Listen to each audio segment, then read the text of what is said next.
Welcome back, everyone, ready to dive deep.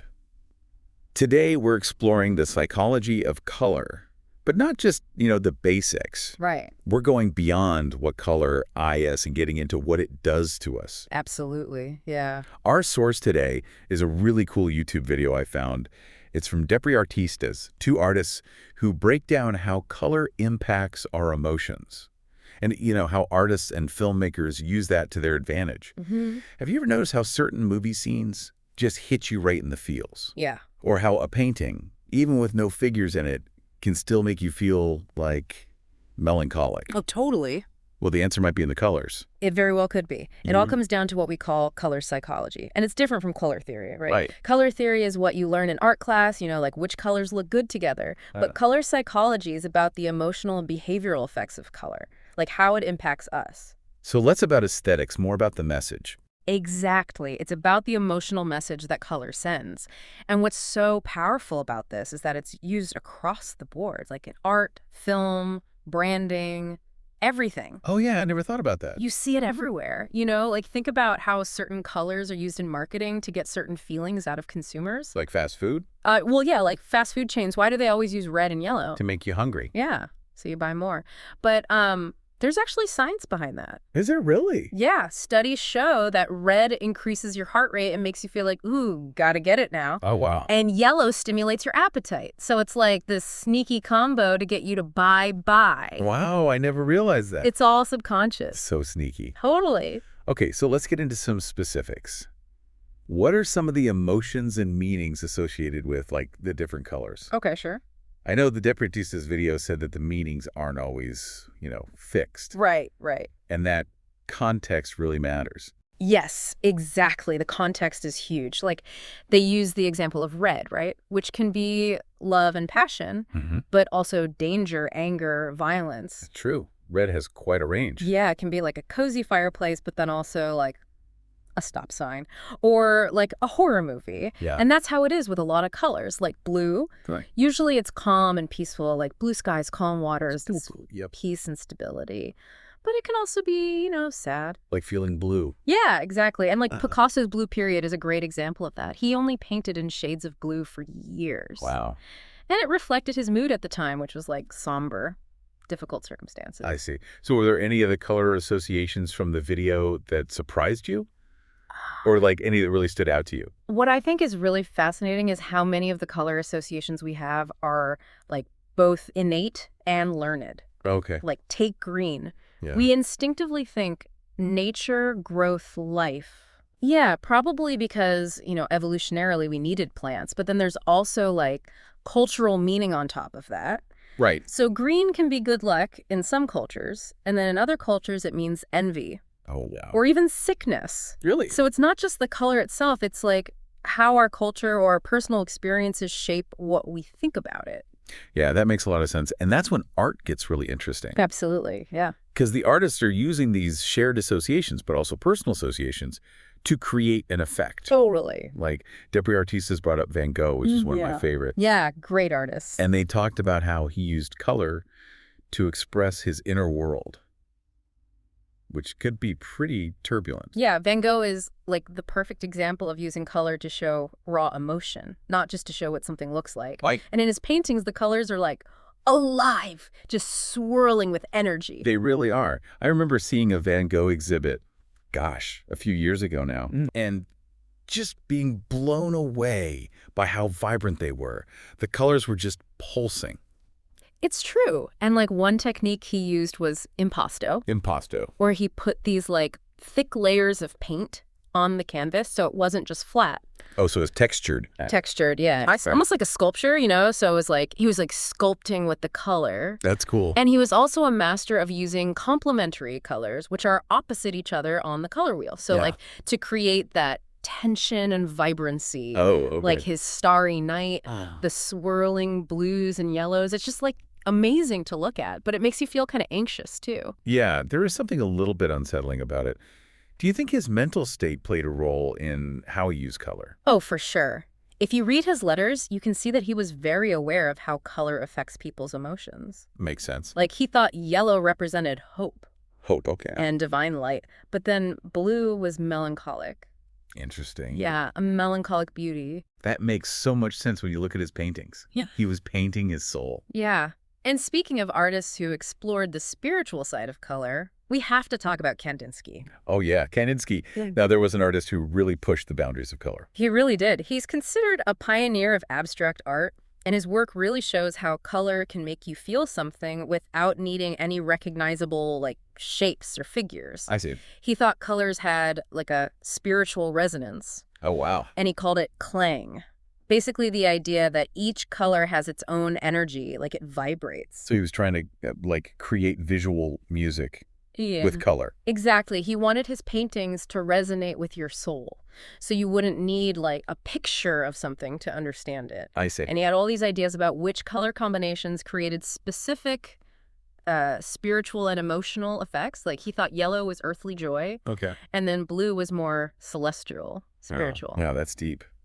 I'm starting to realize how color psychology is so complex. It really is. It's not just simple associations, you know? Right. It's deeper than that. It's cultural and even spiritual. Exactly. Hmm. And the meanings can be so different depending on the culture. Yeah. What might mean joy in one culture could mean mourning in another. Right. It really shows how important context is. Yeah, like color is speaking a different language depending on where you are in the world, and that's not even accounting for individual interpretation. Right, exactly. Right. Which is why color psychology is so fascinating. It really is. It's always changing and we're always learning more. But let's switch gears for a minute. Okay. Let's move from canvases to the screen. Okay, yeah, because DepreArtistas talked about film too, right? Right, yeah. And they said the movie Up is a great example of how color can enhance storytelling. Do you remember what they said about it? Yeah, they talked about how they used color contrast so well. Mm. Like Carl's house and its everyday life. It's all like muted colors, earthy tones. Yeah, to show that he's like sad.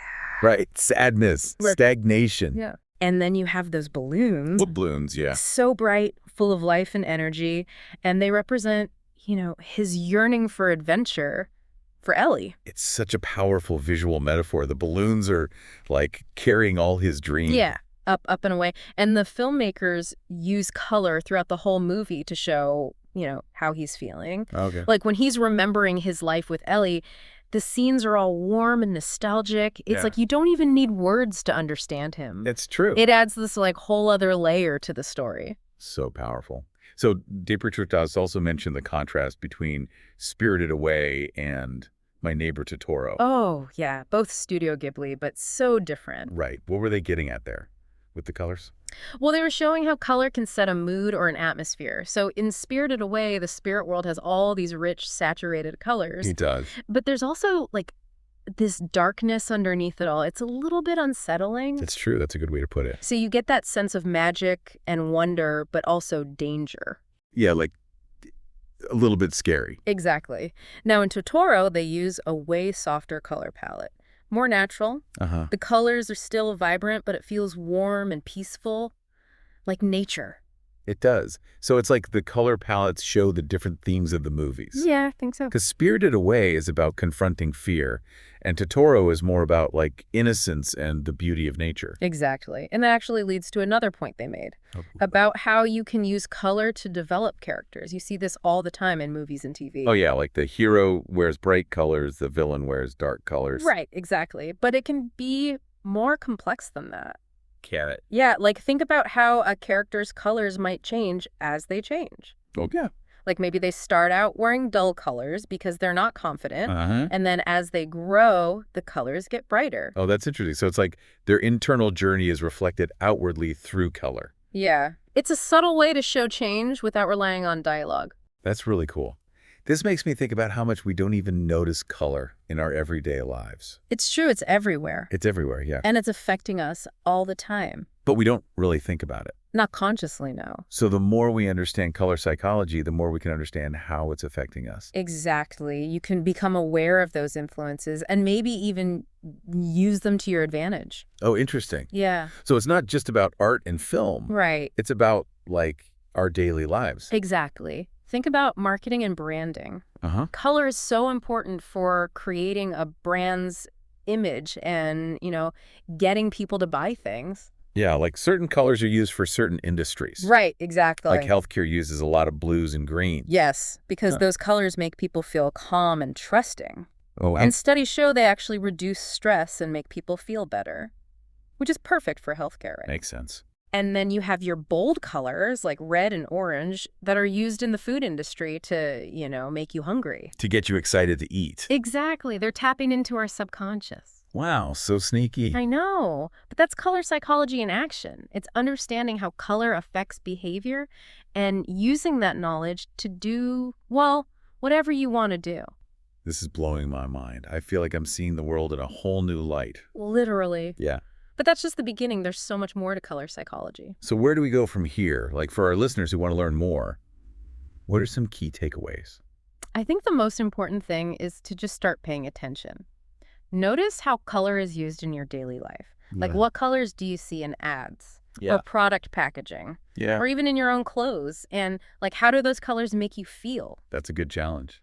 Like a color treasure hunt. Exactly. Once you start paying attention, you'll be surprised how much color is influencing you. I already feel more aware of it.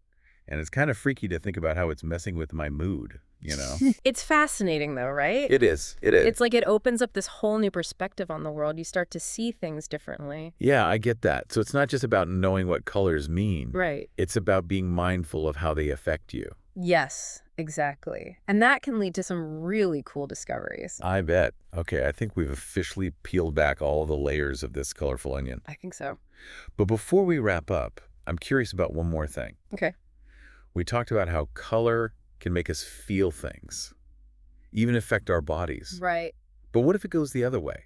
What if how we feel affects how we see color? Oh, that's an interesting thought. Like our mood or our energy levels could change how our brain sees color. Exactly.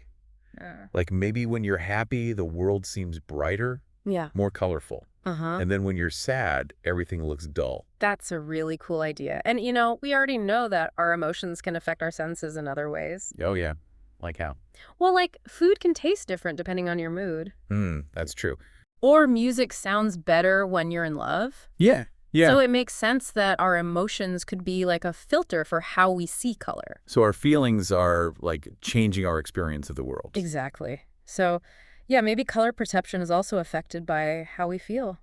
That's fascinating. Yeah. It makes you wonder how much of what we see is real and how much is just like our own interpretation. It really does. It makes you think. Like, is my red the same as your red? Exactly. Who knows? Wow. It really highlights how much we don't know about color and how we see it. Like, how much is our brain doing? It's wild. It is.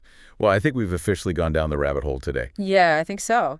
But this has been a really incredible deep dive into color psychology. It really has. I feel like I've learned so much. Yeah. And now I'm just like more aware of color, Me too. It's like I can't not see it now. I know, right? It makes you realize how powerful it is. It does. So as we wrap up, what's like the one thing you hope people take away from this conversation? I think the most important thing is to remember that color is more than just like a visual thing. It's this whole language that speaks to us, on so many levels. And the more we understand it, the more we can appreciate it and use it to like make our lives better. That's a good point. So the next time you're picking out an outfit or painting your house or even just looking around, take a second to think about the colors. Yes. Like, what are they saying? How do they make you feel? Are they affecting your choices without you even realizing it? Exactly. Like, be more conscious of color and be curious about it. You never know what you'll learn. That's great advice. Right. Well, this has been such a fascinating conversation. Thank you so much for being here today and sharing your knowledge with us. Of course, it was my pleasure. I could talk about color all day. I bet you could. And listeners, we hope you enjoyed this colorful journey. Be sure to tune in next time for another deep dive. Until then, stay curious and keep those colors bright.